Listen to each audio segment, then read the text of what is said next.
So I've finally watched Scream 5 or Scream, whatever they call it. And remember I claimed that I'll either dog this movie or maybe like it. Well, let's talk about it.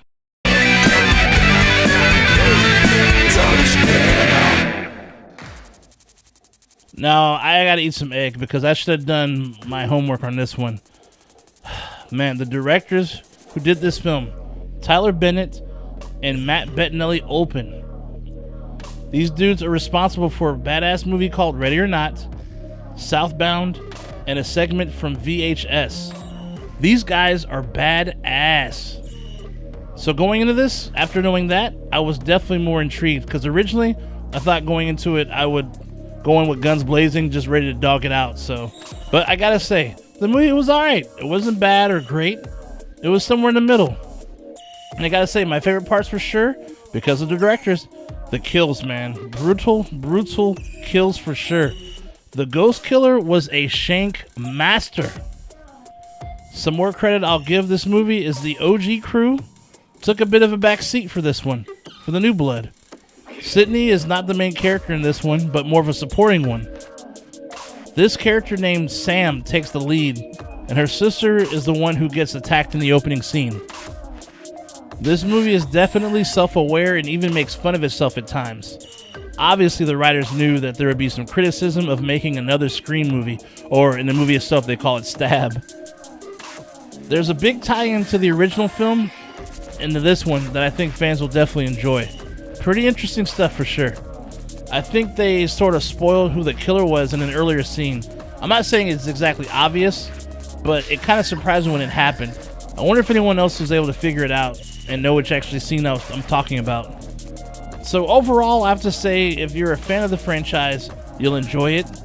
I guess for me, this is just not my type of horror flick, or I guess you should say my cup of tea.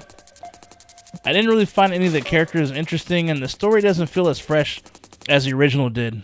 The ending felt a bit like the original, except it did have an added twist for sure, but it still felt like there was something missing.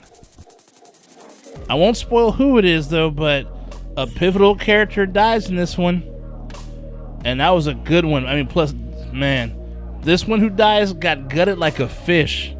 Damn!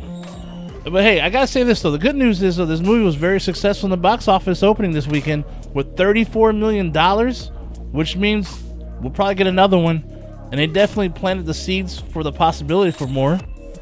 But I also have to say that in the end, we all win, because that's another successful horror flick that made big money at the box office. And to top it off, during a pandemic, that's bonus points.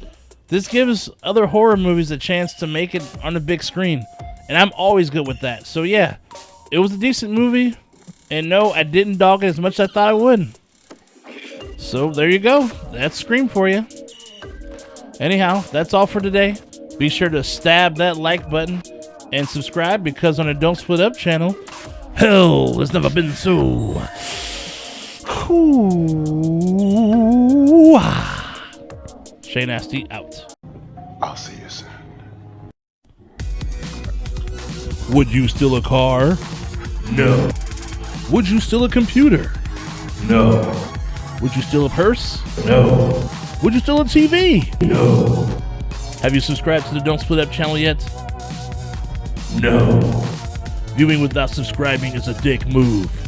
Don't be a dick. Subscribe. Click and subscribe. It's free.